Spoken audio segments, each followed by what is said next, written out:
आज ही Doubtnut app download करें। Doubtnut पर होगा अब आपके सभी मैथ्स, केमिस्ट्री, फिजिक्स और बायोलॉजी डाउट्स का सफाया। बस अपने क्वेश्चन की फोटो खींचो, उसे क्रॉप करो और तुरंत वीडियो सोल्यूशन पाओ। Download now. यहाँ पर हमें बताना है कि दिए गए ऑप्शंस में से कौन सी एनिमल्स की ऐसी कैटेगरी है जिसका सही डिस्क्रिप्शन दिया गया है और इसका कोई भी एक्सेप्शन नहीं होता है। तो सबसे पहले हमारा ऑप्शन ए देखें। कह रहा है कि सभी रेप्टाइल्स के पास स्केल्स होते हैं, 3 चेम्बर्ड हार्ट होता है और ये कोल्ड ब्लडेड होते हैं। अब कई रेप्टाइल्स की स्किन स्केल्स को बेयर तो करती है, लेकिन हमारे पास इसके एक्सेप्शंस भी होते हैं। जैसे अगर हम अपनी कॉमन वॉल लिजर्ड को देखें, हेमीडेक्टाइलस को देखें, तो उसकी स्किन पे स्केल्स प्रेजेंट नहीं होते, बस उसकी ड्राई कॉर्निफाइड स्किन बिना स्केल की हमें मिलती है। तो स्केल्स इनका कैरेक्टरिस्टिक फीचर नहीं है। उसी तरह से 3 चेम्बर्ड हार्ट का भी हमारे पास एक्सेप्शन है।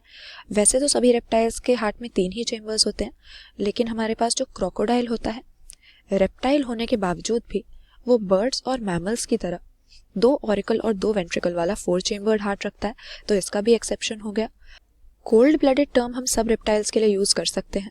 कोल्ड ब्लडेड मतलब पोइकिलोथर्मस, यानी अपनी बॉडी के टेम्परेचर को कंट्रोल करवाने की एबिलिटी इनमें नहीं होती, मगर बाकी 2 के हमारे पास एक्सेप्शंस होते हैं, इसीलिए ये हमारा करेक्ट आंसर नहीं होगा। इसके बाद हमें दिया है कि सभी बोनी फिशेस के पास गिल्स के 4 पेयर होते हैं और ये ऑपर किलम से दोनों साइड पे कवर्ड होते हैं। बोनी फिशेस से हमारा मतलब है वर्टिब्रेट्स के अंदर आने वाली हमारी ऑस्टिक्थिस क्लास, जिनका एंडोस्केलेटन बोन्स का बना हुआ होता है, और इन सभी में हम देखेंगे कि 4 पेयर हमें गिल्स के मिलते हैं, जिसके थ्रू ये गैशियस एक्सचेंज करते हैं, और ऑपरकुलम या गिल कवर जिसको हम बोलते हैं, उससे इनके गिल्स कवर्ड होते हैं, जैसा कि हमें फिशेस की जो दूसरी क्लास होती है कॉन्ड्रिक्थिस, कार्टिलेजिनस फिशेस जिसमें आती हैं, उनमें नहीं मिलता। तो ये स्टेटमेंट सही हो गया। इसके बाद कह रहे हैं कि सभी स्पॉन्जेस मरीन होते हैं और इनके पास कॉलर सेल्स होते हैं। अब कॉलर सेल्स या कोएनोसाइट्स तो हमारे स्पंजेस के, यानी हमारे एनिमल किंगडम के पोरिफेरा फाइलम के कैरेक्टरिस्टिक हैं, लेकिन सभी स्पंजेस मरीन होते हैं ऐसा कहना गलत है। ज़्यादातर हमें मरीन ही मिलेंगे, यानी सी वाटर में रहते हैं, लेकिन हमारे पास कुछ फ्रेश वाटर में रहने वाले स्पंजेस भी होते हैं, जिसका एग्जाम्पल हमारे पास हो जाता है स्पंजिला। तो अगेन ये स्टेटमेंट भी सही नहीं है, इसका एक्सेप्शन हमारे पास है। फिर कह रहे हैं कि सभी मैमल्स विविपेरस होते हैं और ब्रीदिंग के लिए इनके पास मस्कुलर डायफ्राम होता है। तो मैमल्स की जहाँ तक बात करें, ब्रीदिंग या रेस्पिरेटरी एक्सचेंज ये लंग्स के थ्रू ही करते हैं, और ये पल्मोनरी रेस्पिरेशन ये डायफ्राम नाम की लंग्स के नीचे लोकेटेड एक डोम शेप्ड मसल होती है, उससे करते हैं। तो डायफ्राम तो इन सभी के पास होगा, लेकिन सभी विविपेरस होते हैं, यानी डायरेक्टली यंग वंस को बर्थ देते हैं ऐसा हम नहीं कह सकते।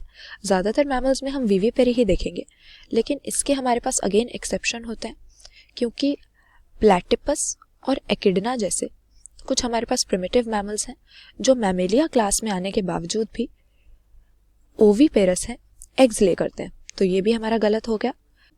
करेक्ट आंसर यहाँ पर हमारा ऑप्शन बी हो जाएगा, क्योंकि बोनी फिशेज में 4 पेयर ऑफ गिल्स और ऑपरकुलम यानी इनके गिल का कवर हमें विदाउट एक्सेप्शन मिलेगा, और बाकी सब ऑप्शंस में एक्सेप्शंस प्रेजेंट हैं। क्लास 6 से 12 से लेके नीट, IIT, JEE मेंस और एडवांस के लेवल तक 10 मिलियन से ज्यादा स्टूडेंट्स का भरोसा। आज ही डाउनलोड करें डाउटनेट ऐप या व्हाट्सएप कीजिए अपने डाउट्स 8400 400 400 पर।